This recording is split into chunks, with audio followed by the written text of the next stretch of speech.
టెండర్లో వాళ్ళ కాంట్రాక్ట్ వచ్చిన తర్వాత దాని పేరు మార్చండి అధ్యక్ష. ఒకవేళ పేరు మార్చిన మనుషులకు కూడా చట్టంలో ప్రొవిజన్ ఉంది అధ్యక్ష, పేర్లు మార్చుకోవడానికి. మనం ఒకవేళ మన పేరు నచ్చకపోతే కూడా ఒక గెజెట్ నోటిఫికేషన్ నుంచి ఒక విధానంలో ఉంది.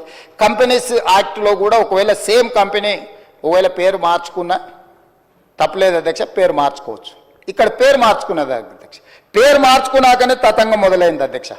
ఈ టెరాసిస్ టెక్నాలజీస్ లిమిటెడ్ అనే IL&FS సబ్సిడరీ యూనిట్ పేరు మారిన తర్వాత ఇందులోకి ఫాల్కన్ SG అనే ఒక ఫిలిపిన్ కంపెనీ దీంట్లో 52% ఒకసారి 28/10/2021 99% ఇందులో షేర్స్ మొత్తం ఈ కంపెనీ కొనేసింది అధ్యక్ష. ఫాల్కన్ SG అనే ఫిలిపిన్ కంపెనీ. ఈ కంపెనీ కొన్న తర్వాత ఇది ఇక్కడ ఆగింది అధ్యక్ష, ఆగలే.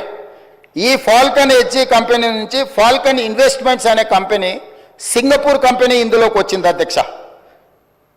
ఈ కంపెనీ అంటే ఏదైతే ఫాల్కన్ SG పేరు మీద 99% ఉందో ఆ 99% షేర్ని ఫాల్కన్ ఇన్వెస్ట్మెంట్ అనే సింగపూర్ కంపెనీ దీంట్లోకి వచ్చింది అధ్యక్ష.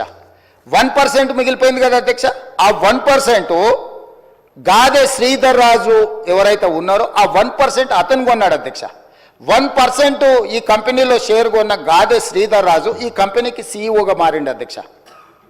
అంటే యువరాజు గారి మిత్రులు ఏ రకంగా ఇందులోకి తెర వెనుక నుంచి లోపలికొచ్చి దీన్ని మొత్తం తమ చేతిలోకి ఏ రకంగా తీసుకున్నారో గాదే శ్రీధర్ రాజు గారిని ఈ ఫాల్కన్ ఇన్వెస్ట్మెంట్ ఈ కంపెనీకి ఓనర్ను అంటే CEO చేసేసి వ్యవహారం మొత్తం గాదే శ్రీధర్ రాజు చేతికి అప్పచెప్పారు అధ్యక్ష. ఇది ఇక్కడ కూడా ఆగిందా అంటే లేదు అధ్యక్ష. ఫాల్కన్ ఇన్వెస్ట్మెంట్స్ మళ్ళీ వాళ్ళ దగ్గర ఉన్న 99% షేర్లని 100% కింద మొత్తం అంటే